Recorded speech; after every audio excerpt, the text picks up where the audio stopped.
Assalamualaikum warahmatullahi wabarakatuh. Nama saya Kurata Yun, NIM E20182153.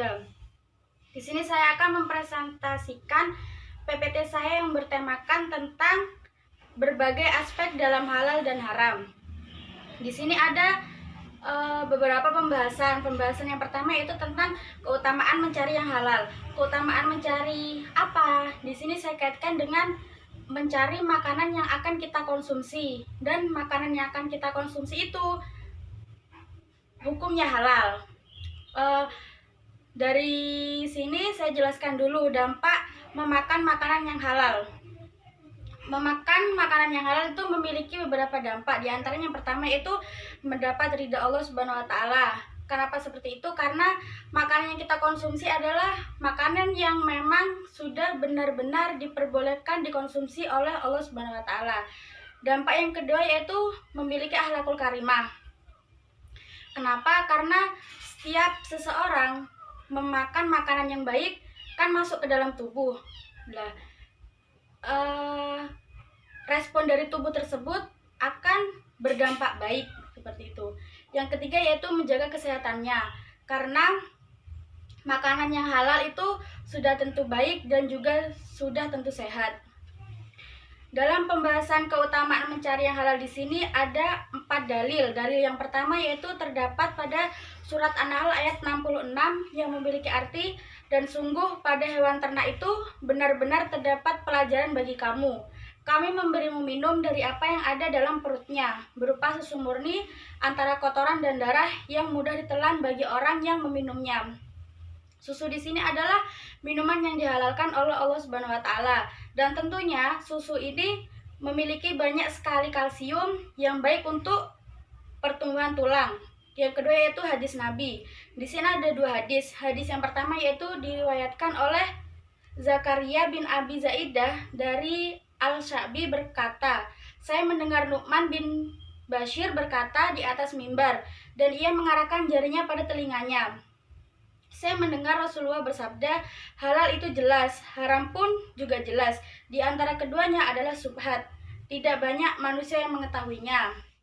Dalil yang kedua yaitu dari hadis Nabi. Di sini ada 2 hadis. Hadis yang pertama yaitu diriwayatkan oleh Imam Muslim yang memiliki arti dari Zakaria bin Abi Saidah dari Al-Sya'bi berkata, saya mendengar Nu'man bin Bashir berkata di atas mimbar, dan ia mengarahkan jarinya pada telinganya. Saya mendengar Rasulullah bersabda, halal itu jelas, haram pun juga jelas. Di antara keduanya adalah subhat. Tidak banyak manusia yang mengetahuinya. Kemudian hadis yang kedua yaitu diriwayatkan oleh Imam Muslim juga yang memiliki arti dari Abu Hurairah berkata, sesungguhnya Allah itu menyukai hal-hal yang baik-baik saja. Untuk dalil yang ketiga yaitu dari athar para sahabat.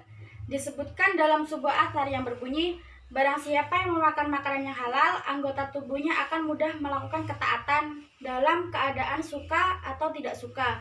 Dan barang siapa yang memakan makanan yang haram, suka atau tidak suka, anggota tubuhnya akan melakukan maksiat. Dalil yang keempat yaitu dari ulama terdahulu. Pendapat ulama tentang hendak memakan makanan yang tidak diketahui proses penyembelihan, apakah menyebut nama Allah atau tidak. Ulama menjawab cukupkan dengan membaca basmalah ketika sebelum memasak atau hendak memakannya. Jawaban ini tuh berlandaskan pada hadis Nabi yang memiliki arti dari Aisyah radhiyallahu an, bahwa suatu kaum pernah bertanya kepada Nabi Muhammad, suatu kaum datang dengan membawa daging, namun kami tidak tahu apakah saat menyembelih menyebut nama Allah atau tidak. Kemudian beliau menjawab, kalau begitu sebutlah nama Allah, lalu makanlah oleh kalian. Aisyah berkata, mereka adalah orang-orang yang baru masuk Islam. Keempat pembahasan tadi itu adalah pembahasan tentang keutamaan mencari yang halal. Sekarang saya akan menjelaskan tentang pembahasan yang kedua, yaitu tentang jenis-jenis halal dan haram. Jenis-jenis halal dan haram di sini saya mengkelompokkan tentang makanan mana yang bisa dikatakan halal dan makanan mana yang bisa dikatakan haram. Pengkelompokan yang pertama yaitu tentang makanan halal. Pembahasan yang kedua adalah tentang jenis-jenis halal dan haram. Jenis-jenis di sini yang saya bahas tentang jenis makanan halal dan jenis makanan haram. Yang pertama yaitu makanan halal. Makanan bisa dikatakan halal apabila yang pertama bukan terdiri atau mengandung bahan-bahan dari binatang yang bagi orang Islam dilarang menurut hukum syara untuk memakannya atau tidak disembelih menurut hukum syariah. Yang kedua yaitu tidak mengandung bahan-bahan yang hukumnya najis menurut hukum syariah. Yang ketiga, tidak disiapkan atau diproses melakukan bahan-bahan atau peralatan yang tidak terbebas dari najis menurut hukum syariah. Dan yang keempat adalah dalam proses pengadaan, pengelolaan, dan penyimpanan tidak tersentuh atau berdekatan dengan bahan-bahan yang tidak memenuhi poin A, B, dan C atau bahan-bahan yang hukumnya najis sesuai dengan hukum syara. Kemudian yang kedua yaitu makanan yang dikatakan haram apabila yang pertama membawa mudarat pada badan atau akal, yang kedua yaitu memabukkan, yang ketiga yaitu najis, yang keempat menjijikkan menurut pandangan orang kebanyakan yang masih lurus fitrahnya, dan yang kelima adalah tidak diberi izin oleh syariat karena memakan atau meminum tersebut milik orang lain, artinya haram mengkonsumsinya tanpa seizin pemiliknya. Pembahasan yang terakhir yaitu tingkat halal dan haram. Tingkatan halal dan haram ini membawa konsekuensi logis pada tingkatan manusia yang ingin menjaga kesucian diri dari keharaman sesuatu. Sehubungan dengan hal itu, Al-Ghazali mengemukakan bahwa menjaga kesucian diri atau waro itu ada 4 tingkat. Yang pertama yaitu waro'ul udul.